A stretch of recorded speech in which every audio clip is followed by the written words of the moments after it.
നമുക്ക് അഞ്ചാമത്തെ revision test നോക്കാം. ചാപ്റ്റേഴ്സ് 5, 15, 23 ഈ 3 ചാപ്റ്റേഴ്സാണ് ഇതിൽ ഉൾപ്പെടുത്തിയിരിക്കുന്നത്.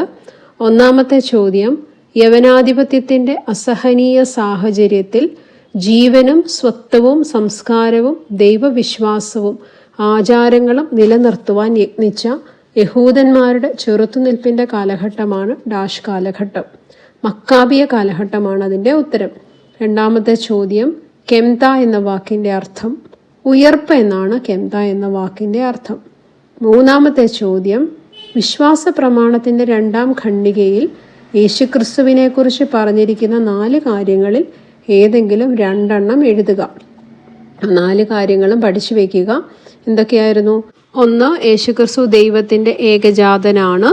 2, ദൈവപുത്രൻ സകലത്തിൻ്റെയും സൃഷ്ടാവാകുന്നു. 3, ദൈവപുത്രൻ മനുഷ്യരുടെ രക്ഷയ്ക്ക് വേണ്ടി സ്വന്തം ഇഷ്ടപ്രകാരം മനുഷ്യനായി അവതരിച്ചു.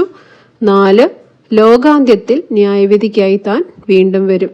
ഈ 4 കാര്യങ്ങളാണ് യേശുക്രിസ്തുവിനെക്കുറിച്ച് വിശ്വാസ പ്രമാണത്തിൻ്റെ 2ാമത്തെ ഖണ്ഡികയിൽ പറഞ്ഞിരിക്കുന്നത്. ഇനി 4ാമത്തെ ചോദ്യം, ഗ്രീക്ക് തലവനായ സിയൂസിൻ്റെ അവതാരമായി സ്വയം പ്രഖ്യാപിക്കുകയും ദേവാലയം പിടിച്ചെടുക്കുകയും ചെയ്ത സിറിയൻ ഭരണാധികാരി ആര്? അന്ത്യോക്യസ് എപ്പിഫാനിയോസ് ആണ് അതിൻ്റെ ഉത്തരം.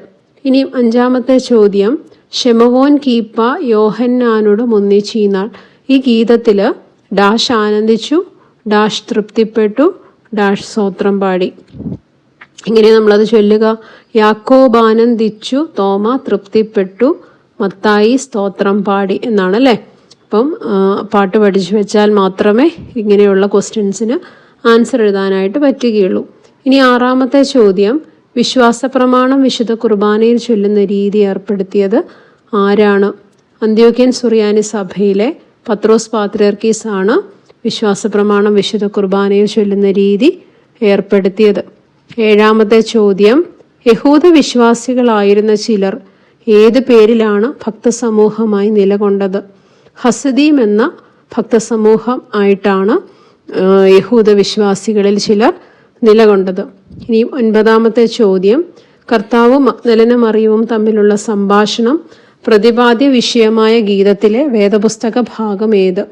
യോഹന്നാന്റെ സുവിശേഷം 20ാം അധ്യായം 15 മുതൽ 18 വരെയുള്ള വാക്യങ്ങളാണ് അതിൻ്റെ ഉത്തരം. 9ാമത്തെ ചോദ്യം, യഹൂദ മതനിന്ന അഴിച്ചുവിട്ട അന്ത്യോക്യസിനോട് എതിർത്ത് നിൽക്കുവാൻ ആദ്യം നേതൃത്വം നൽകിയത് ആര്? ആദ്യം നേതൃത്വം നൽകിയത് മത്തത്തിയാസ് ആണ്. ഇനി 10ാമത്തെ ചോദ്യം, വേദപുസ്തകത്തിൻ്റെ ലത്തീൻ ഭാഷാന്തരം. വൾഗേറ്റ് ആണ് ലത്തീൻ ഭാഷാന്തരം. അപ്പോൾ ഗ്രീക്ക് ഭാഷാന്തരം ഏതാണെന്ന് ഓർത്തിരിക്കുക, സെപ്റ്റുവജിന്റ്. അതുപോലെ സുറിയാനി ഭാഷാന്തരം പശീത്ത വേദപുസ്തകമാണ്. ഇത് നിങ്ങൾ അടുത്ത വർഷം പഠിക്കും, എന്നാലും ഒന്ന് പറഞ്ഞു എന്ന് മാത്രം. ഇനിയും 11ാമത്തെ ചോദ്യം, വിശ്വാസ പ്രമാണത്തിന് 2ാമത്തെ ഖണ്ഡിക എഴുതിയിരിക്കുന്നത് എന്തിനുള്ള മറുപടിയായിട്ടാണ്? പ്രധാനമായിട്ടും അറിയൂസിൻ്റെ വേദവിപരീതത്തിനുള്ള മറുപടിയായിട്ടാണ് വിശ്വാസ പ്രമാണത്തിൻ്റെ 2ാമത്തെ ഖണ്ഡിക എഴുതിയിരിക്കുന്നത്. ഇനിയും 12ാമത്തെ ചോദ്യം, യെരുശലേം ദേവാലയം ശുദ്ധീകരിച്ച് പുനഃപ്രതിഷ്ഠ നടത്തി പിൽക്കാലത്ത് ഏത് പെരുന്നാളായാണ് ആചരിച്ചു വന്നത്?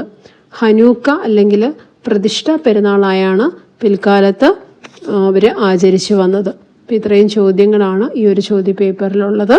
നമുക്ക് അടുത്ത ചാപ്റ്റേഴ്സിൻ്റെ റിവിഷൻ ക്ലാസ്സുമായിട്ട് അടുത്ത വീഡിയോയിൽ കാണാം. Thank you.